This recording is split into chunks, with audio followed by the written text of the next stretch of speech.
Hello, beautiful souls. Happy Friday. I'm assuming I'm live even if I haven't clicked over to see it because I've done this enough now. Let me just realize that it's live even though Facebook doesn't tell me that yet. So welcome you guys. It is Friday. I'm a little bit earlier than I said that I was going to be today, but such is life. It is a busy whirlwind of a day. Our family's moving, not us. Well, we're moving May 1st, but our other family members are moving today and they needed some help this morning. So I'm like, oh my goodness, all the things. So I'm just going to arrive, and I encourage you all to arrive in this moment with me. I'm not going to make this a long video. Your time is precious. Our time is precious. But this is an important topic, and one of you beautiful souls, Eleanor, who is new to my Kitchen Alchemy course, I'm so excited that you're in this amazing group with us. She asked this question, and I figured if someone has this question, I'm sure many of you do. So the question of today is carbohydrates, carbs, are they bad for you? I know for me personally, when I was going through the process of the beginning of my health journey, you can be bombarded by media, diet culture, people telling you what to eat, what not to eat, what's good, what's bad. There's diets that tell you carbs are terrible, take them out of your body. There's diets that say fats are terrible, take them out. Meat is terrible, take it out.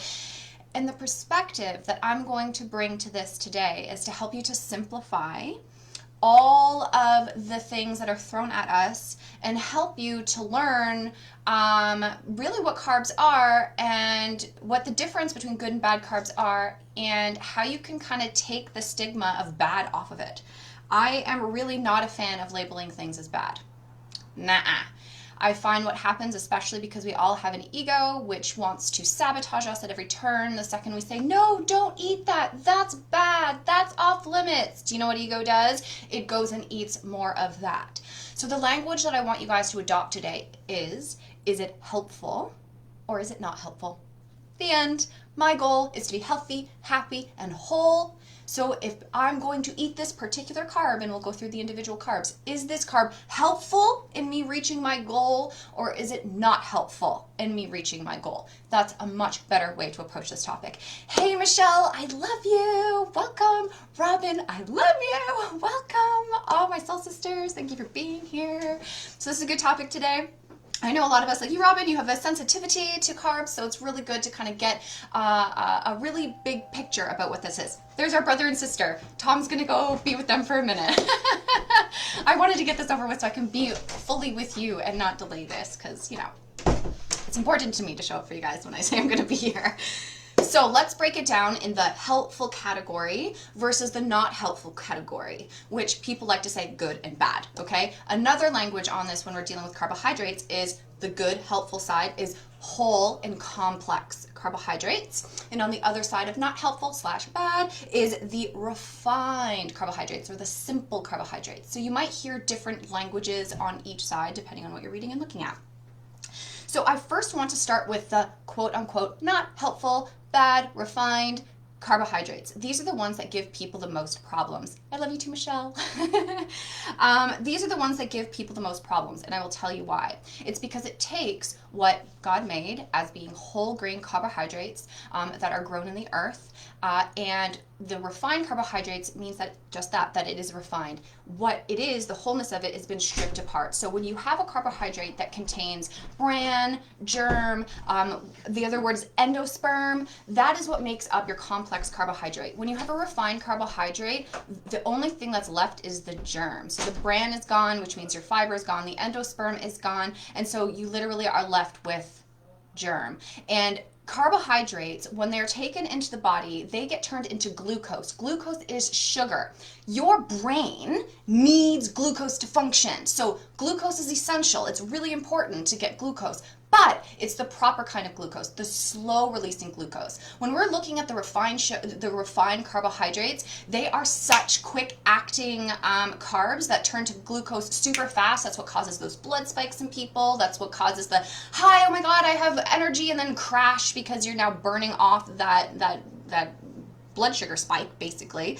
And so anything that is in the realm of simplified, refined, bad carbs is going to spike your blood sugar in the bad way, and your body starts to store it as fat. Okay, so this is why we hear we don't want to eat white breads. Yeah, white breads are in the not so helpful category because it makes your blood spike and it just makes your body freak out, basically. So what else is in this not helpful category? You spit some out for me. Write them below. What is in the not helpful category? Table sugar, no bueno. That's one of the worst things you can put in your body. Dairy is also on that side of things. You will also find just white bread, white pastas, white rice. You will find any chips, cookies, that sort of thing. What else is kind of speaking to you in regards to being in the not helpful category? Hi, Angie Man. Welcome, sweetheart. Happy you're here. These are the things that you want to stay away from. But like I opened up this topic, I'm not a fan of saying, oh, they're bad. You can't ever have them. What you need to do is you need to think about it in the perspective of your whole. I like to think of my time in my relationship to my health and my well-being in weekly chunks. It's just easier for me to think of that. So if I think of my weekly chunk in an 80-20 format, that means 80% of the time I want to be eating complex carbs, which we'll get to, and 20% of the time I can enjoy the refined carbohydrates and not freak out about it and not, oh my God, it's so bad. I can enjoy it. Because what we're doing here, you guys, is it's about food freedom. We're on planet Earth for a limited amount of time. Enjoy it. Enjoy it. So it's not a matter of saying don't eat them. It's a matter of eat them 20% of the time, which means basically weekends, right? So you know what I did today? I made chocolate chip muffins, and they are delicious. And I'm going to share the recipe with you because there's some tricks to get really good muffins going on. And if Nikki, you're watching this back after, you have some amazing tips for muffins too, so I'd love to hear yours. But it's okay to have them once in a while. I made them. I'm going to share them with our siblings. We are then going to have them some this weekend, and it's going to be delicious, and I'm going to love them, and I'm not going to feel guilty because I made them with love, and I'm enjoying them with love. And that's something too. If you're going to enjoy the simple carbohydrates, make them from scratch if you can. That's where you're infusing it with love, and to me, if it's homemade, it adds to the category of being more nourishment because you know exactly what's in there. So you guys, any more questions about the not helpful side of carbs? Okay, so those are the ones that you want to stay away from. White pasta, white rices, white anything, stay away. So let's lean on the other side of the good carbohydrates, which is your complex carbohydrates. These are necessary for your optimal brain functioning. As I said, the glucose is needed by the brain. It's fuel. Okay, the brain is predominantly fat, but it uses sugar, glucose rather, the carbohydrates for its fuel. But you do want to make sure that it's the right kind of fuel. Like I also said, that it is a slow release. That over time you get those punches of glucose instead of the quick hits with the white pastas and white stuff. So the complex carbs are, did you know that carbohydrates are vegetables? Like any vegetable pretty much that you eat is also a carbohydrate. So that could be anything like sweet potatoes, peas, broccoli, beans, like any legumes, lentils, oats, potatoes, fruit. I would say that fruit is on the side of complex carbs because when you eat the fruit, it's the whole fruit, which includes the fiber, and the fiber helps to slow down the spikes of glucose into your body. So it is more used beneficially for your brain and for your body. Whereas fruit juice that doesn't have the fiber is on the side of the not helpful because, again, it's just going to spike your blood sugar, and we're wanting to stay away from that.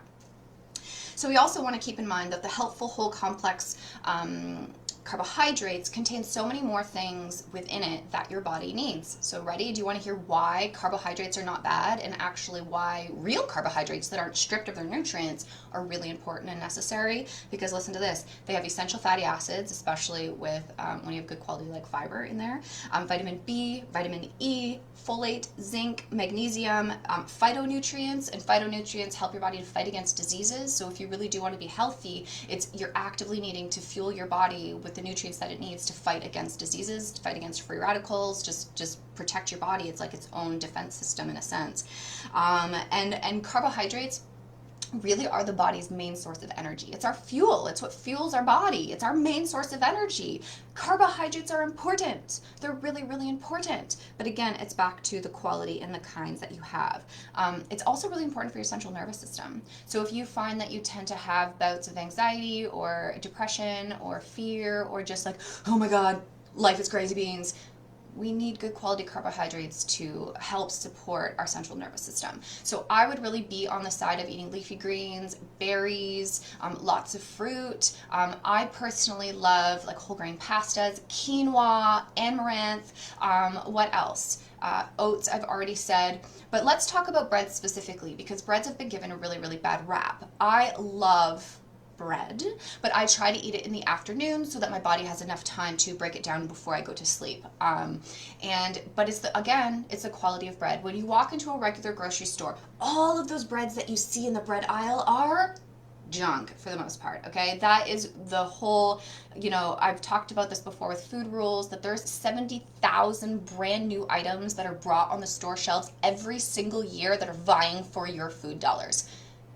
Ignore them to the best of your ability. I mean, I buy my wraps there sometimes if I'm really looking for, maybe it's a weekend. I might get like English muffins, but I like making my English muffins too with my sourdough. But anyways, there's some breads that you can find in the regular bread aisle, but I normally look to the side because they're normally in their own stand off to the side or in the organic section where you can find bread that is sprouted and fermented. My favorite kind of bread that is sprouted and fermented is called stone mill bread. You can find it in Costco, you can find it at Walmart, you can find it at Zehrs, you can find it at No Frills, you can find it pretty much anywhere you want, you can find it online. So I stick with stone mill, and there's lots of different kinds, and it's perfect for Ella too when she has her lunches, and that's all I buy. I buy sprouted and fermented grains, and you have to remember that they're whole grains, so they have the fiber, they have the bran, they have the endosperm. It's fermented, which means it also is encouraging the healthy growth of your gut bacteria, which also leads to, again, strengthening your immune system. It leads to strengthening your central nervous system. It just helps support your body's optimal functioning and well-being.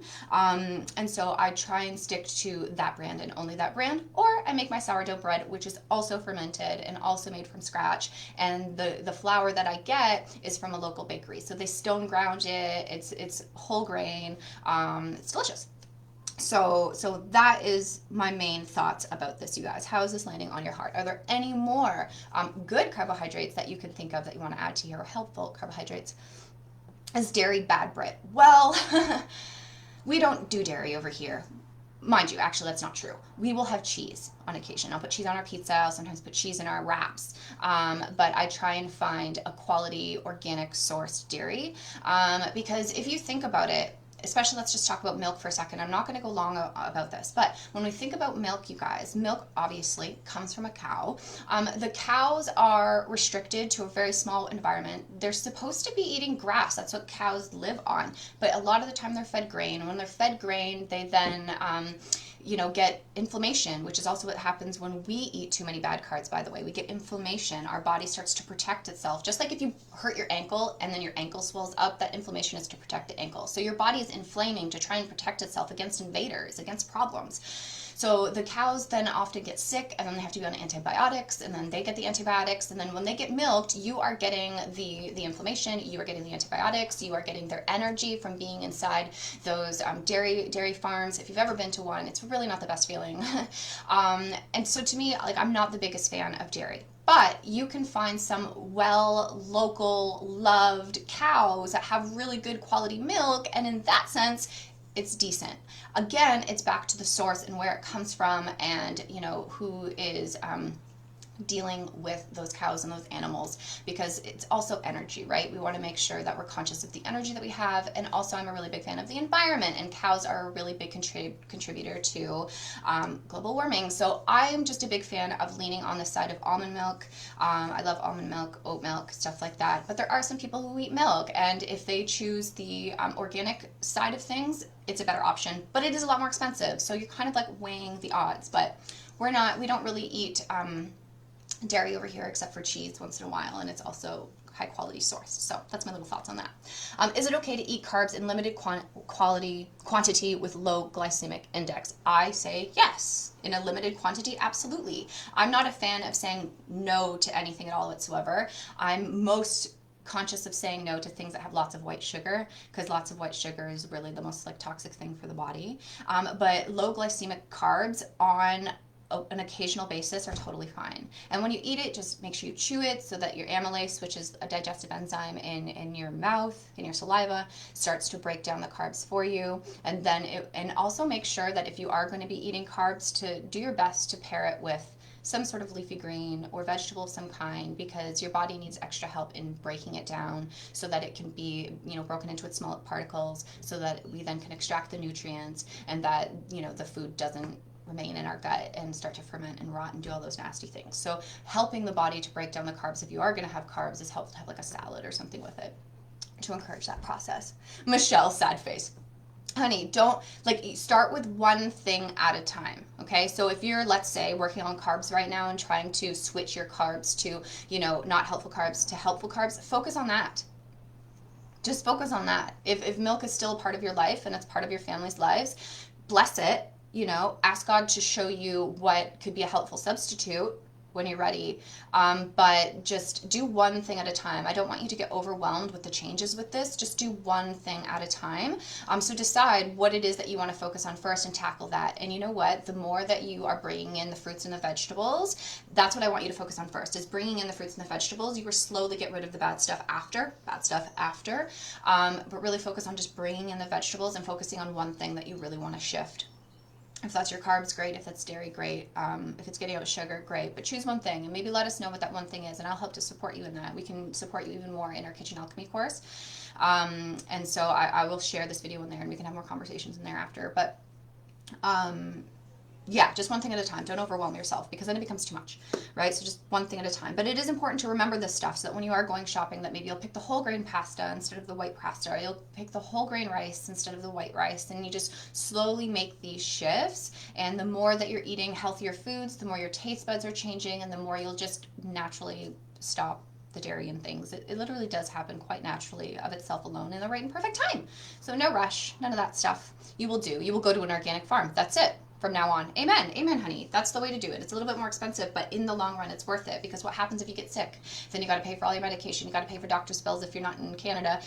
You have all these expenses. You have to take time off work. You have to spend a lot more money if you don't take care of your health now. So even though it looks like it's a little bit more in spending for like organics, now it's going to save you in the long run with your health and make a really big difference. And you need to eat less of it too when it's a higher quality, because it's actually got the fiber, which fills you up. It's actually got, the good, bacteria. It's got the good things in it that actually fuel your body with what it needs. So makes a big difference.